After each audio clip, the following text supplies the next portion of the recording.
Part 1. You will hear a conversation between a police officer and a woman who witnessed an accident. First, you have some time to look at questions 1 to 4.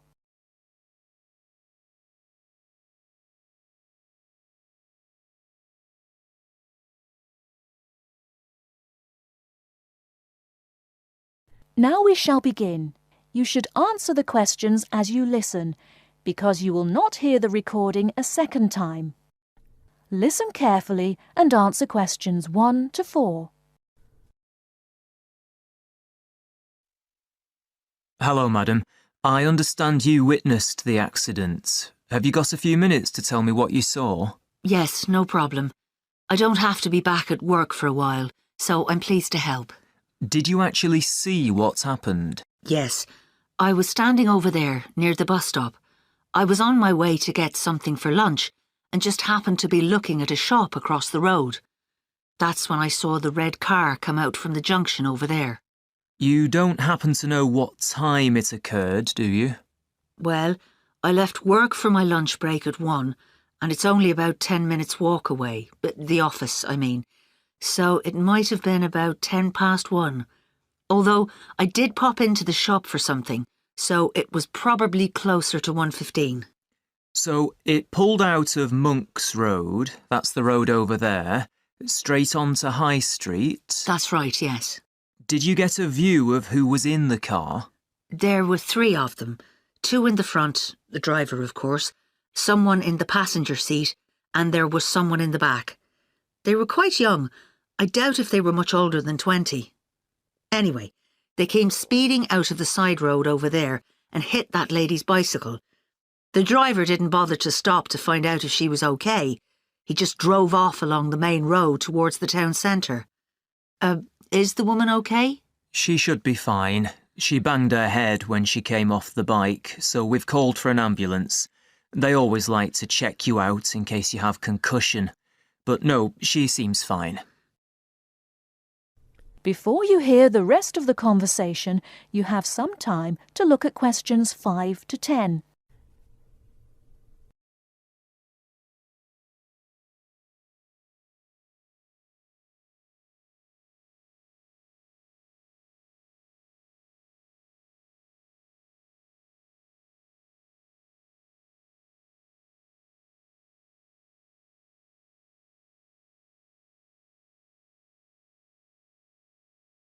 Now listen and answer questions 5 to 10. The bike doesn't look too good, though. I don't think she'll be using that again. I suppose she was very lucky, really. If they'd hit her instead of the front wheel, she could have been seriously injured. It looked like they were just in a hurry and didn't want to stop at the junction. I know the traffic lights aren't working there, so perhaps they thought they could just pull out. Could you give me a description of the car? Do you know the make and model? Well, I'm not very good with cars, but I'm pretty sure it was the same model as my husband's car, a Ford Fiesta. It was red, like I said, and quite old, and the door on the driver's side was damaged. It looked like it had been in another accident some time ago. I don't suppose you had a chance to take down the registration number, did you? I did, actually. Let me see. Y48BYW. Will that help you trace them?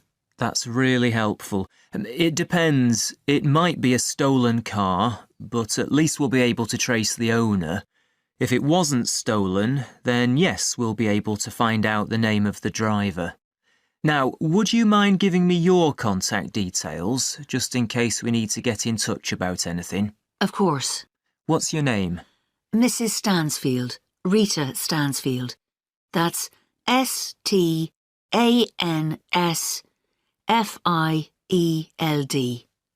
And your address, Mrs. Stansfield? 19 Althorpe Road, Bradford. That's ALTHORPE. Have you got a telephone number we can get you on? Yes, it's 0232 566 7 8888. And do you have a mobile number? Yes. 07834 889 772. That's great, Mrs. Stansfield. As I said, we may get in touch if we need any further information, but probably what you've told me is enough. Thanks for your time. No problem. I'm glad to have been of help.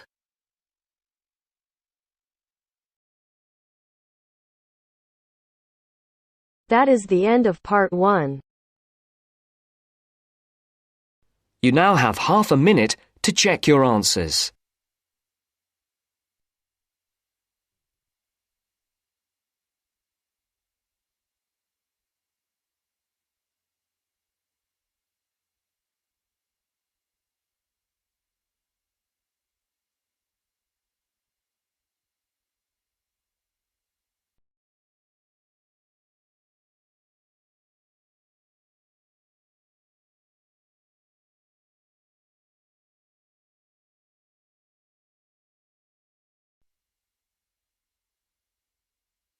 Now turns to part 2. Part 2. You'll hear part of a free class about safety around campus. First, you have some time to look at questions 11 to 14.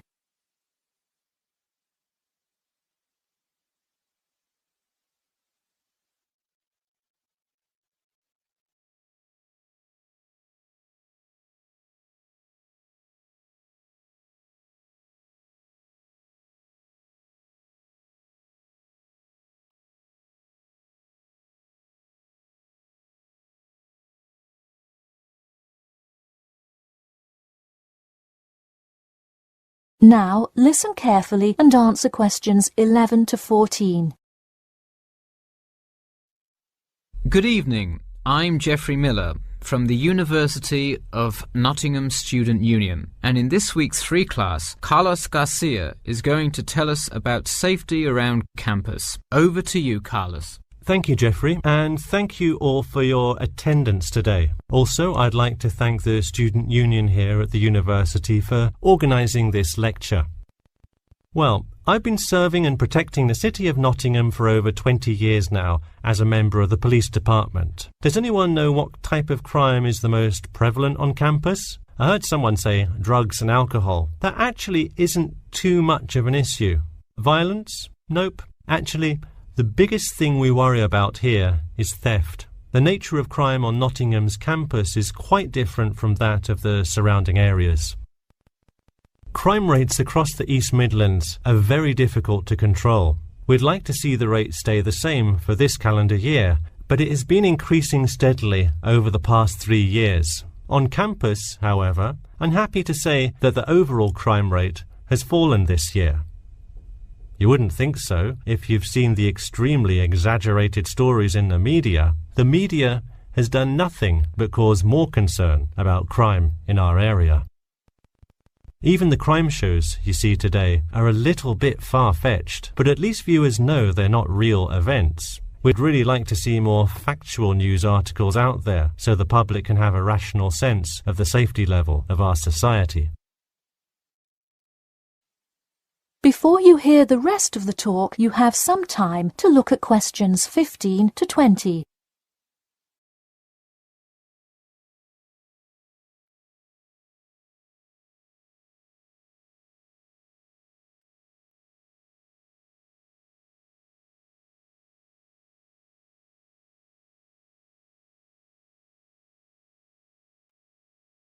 Now listen and answer questions 15 to 20. Okay, let's move on to what to do when you see a crime. Do not get involved if at all possible, and do not draw too much attention to yourself by running away in a conspicuous manner. Though most likely, and hopefully, you will not have to experience this situation, if you are being mugged, please do not try to resist. Instead, be compliant and seek help after the incident. Like I said, though, it is highly unlikely that you will find yourself amidst a crime, but it is important to be prepared should it ever happen. We find that educating students and staff on the correct precautions to take is the best way to increase your safety. Just remember to be smart when you're out late at night and avoid any area or person that looks suspicious. I know it sounds obvious, but I cannot stress this enough. It's also not a bad idea to have your mobile phone with you at all times, but be careful. If you're chatting on your smartphone on your way home, you're a prime target for thieves. I'd like to see a show of hands. How many people have left work or the library after 10 p.m. to go home before? A lot of you, right? If you do have to go home late at night, please don't walk home alone. More often than not, there's someone there that will be walking the same direction as you at some point. Walk home with a friend or co-worker. Even if you must use your phone to call someone that's nearby to walk with you, it's always safer to walk home with someone. So when you're walking home, you may feel more comfortable with some sort of self-defense, such as pepper spray. Now, it's your call whether you want to carry something like this or not. However, I absolutely advise against carrying a knife or any other offensive weapon. All too often, they can be used against you if you're disarmed, putting yourself in more danger. For all those interested, the Recreation Centre offers a free self-defense class to all students every Thursday evening. While obviously an introductory self-defense class may not equip you to fight off villains like a regular superhero, it does come in handy sometimes. After taking a self-defense class, you'll surely be more aware of possible dangers and how to deal with them. So hopefully now you have a more complete understanding of the nature of crimes committed on your campus and how to avoid being a victim. I know most students at the University of Nottingham are not the criminal types, but remember that there is no barrier like a wall or something keeping non-students out. There's no army force securing the borders, and I doubt anyone wants it that way. The campus is generally a safe place, but it's not immune to small crimes once in a while. All right, that's all I have to say for today. Stay safe. That is the end of part 2. You now have half a minute to check your answers.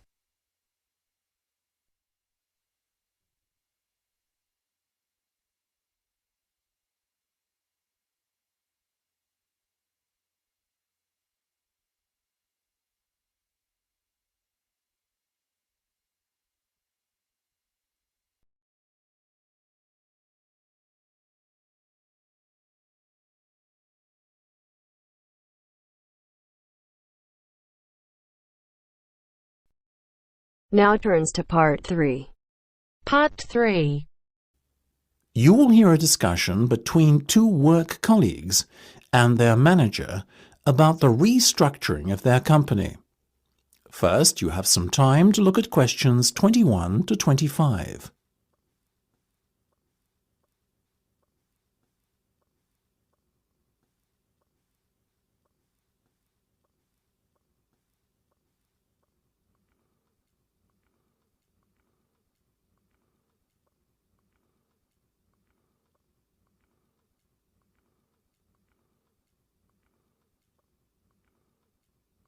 Now listen carefully and answer questions 21 to 25. Come in, both of you. I believe you wanted to talk to me about something, is that right? Yes. Basically, all the staff are concerned about what the restructuring of the company is going to mean for them. None more so than myself and Nam, as we are the newest members. As I said to all staff at the meeting last week, there's no cause for concern. There will be no compulsory redundancies. All redundancies will be on a voluntary basis.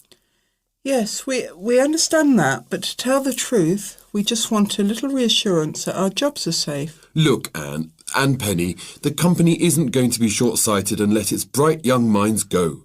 Besides, we've already met our target for the number of voluntary redundancies we want to secure. In fact, there's a waiting list. You know as well as I do that the age profile of staff at this company needs to come down. A lot of our employees are close to retirement age and are just going through the motions until they can take their pensions. That's why we decided on this redundancy initiative. We want to encourage those that would be happy to leave to do so and employ younger, more motivated staff. I guess that makes us feel a little better, but we're also worried about the upcoming salary review. What will it mean for us? Given the fact that the company's motivation for this restructuring initiative is not to cut costs, you needn't be worried that there will be a negative effect on your salaries. We are running a very profitable business and we will reward our top performers in the upcoming review. Both of you fall into that category, so you can expect a healthy bonus and salary increase. Simple as that. That's good to know. Another thing on our minds was the fact that with all these voluntary redundancies happening in the next few months, there will be a lot of positions opening up higher in the company. What we were wondering is, will the recruitment drive be an internal or an external one? Obviously, we will recruit internally where possible. That has always been company policy. So, if you're asking me will there be opportunities to gain a promotion in the near future, then the answer is very definitely yes. The type of candidate we would be looking for has a proven track record and is performance-driven. How can we improve our chances of getting promoted then when the opportunity arises? Well, in the meantime, be prepared to take on additional responsibilities, especially those relating to the management of other members of staff. Obviously, the higher up you go in the company, the more involved you'll be in managing people. What the management team is looking for then is proof that you can work effectively with and manage other members of staff. Before you hear the rest of the discussion, you have some time to look at questions 26 to 30.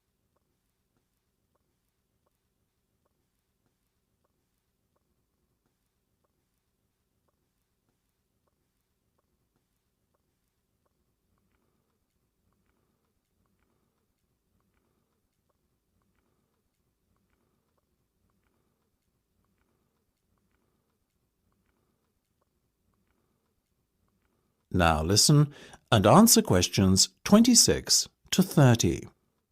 One more thing. Go on. This project you've given us to manage, is it a test of our abilities?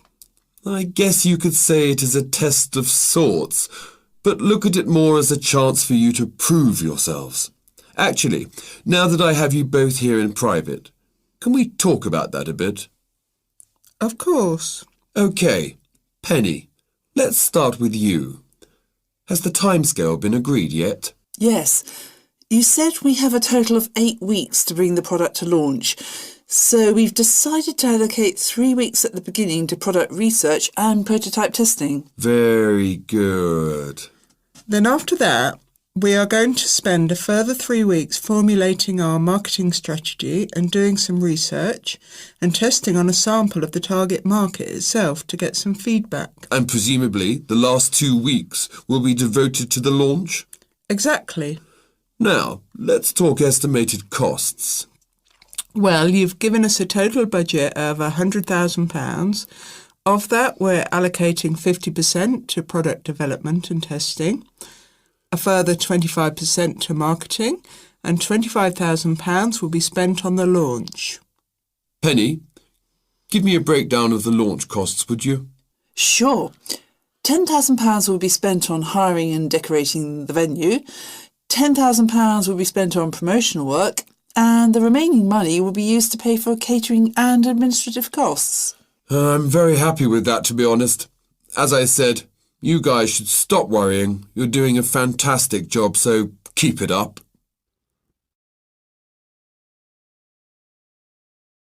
That is the end of part 3.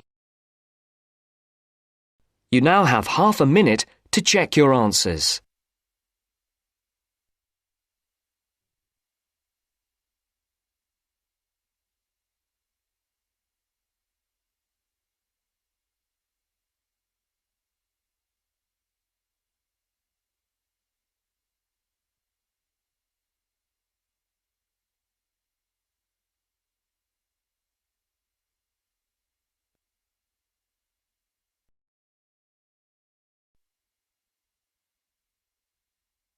Now turns to Part 4.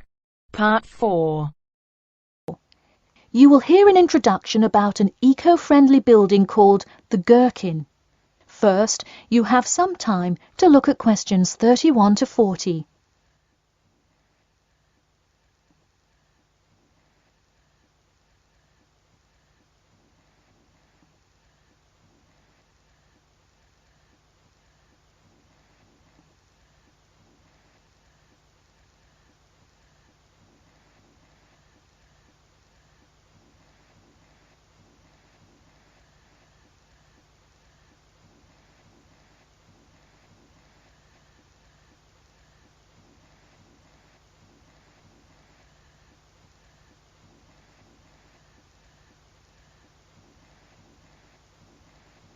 Now, listen carefully and answer questions 31 to 40.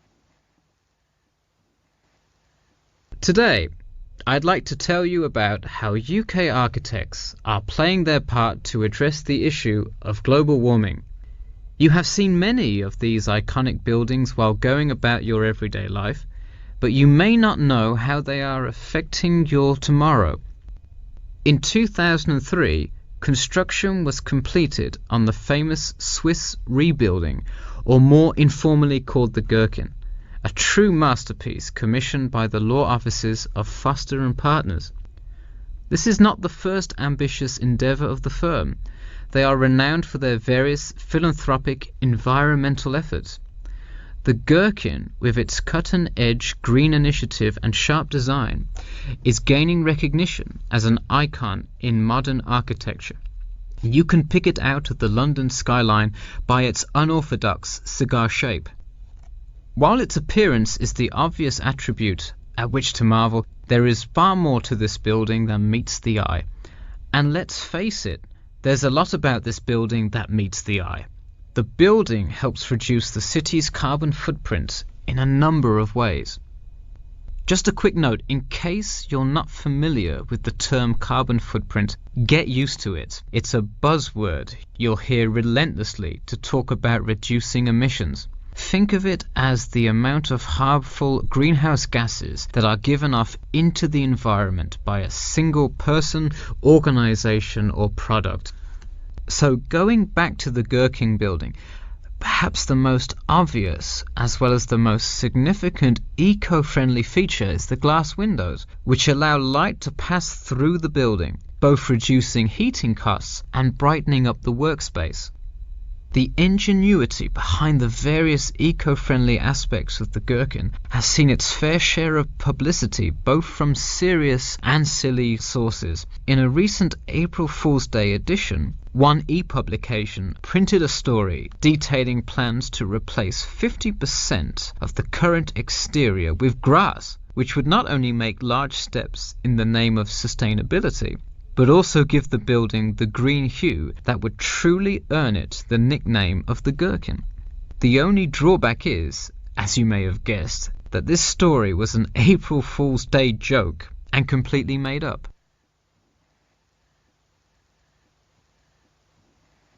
In all seriousness though, the building is setting a new standard of design that other architects and city planners just cannot ignore. The building's bold and cost-efficient design has won a number of architecture awards, including the Sterling Prize, the London Region Award, and the Empress Skyscraper Award, among others. The design comfortably accommodates a large number of offices, while keeping maintenance and operation costs down, striking a superb balance between nature and the workplace.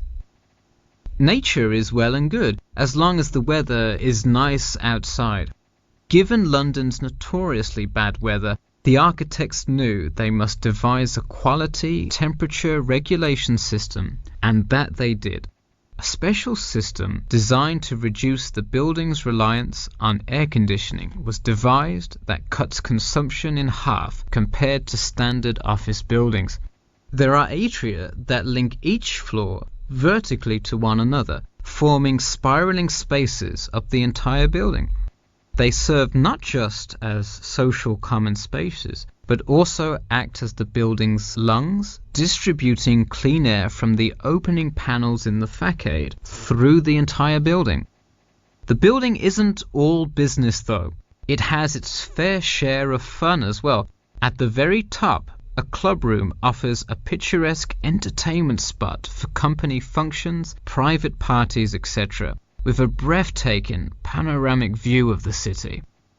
The creation of such an innovative structure has many wondering what the future of urban planning and architecture may be.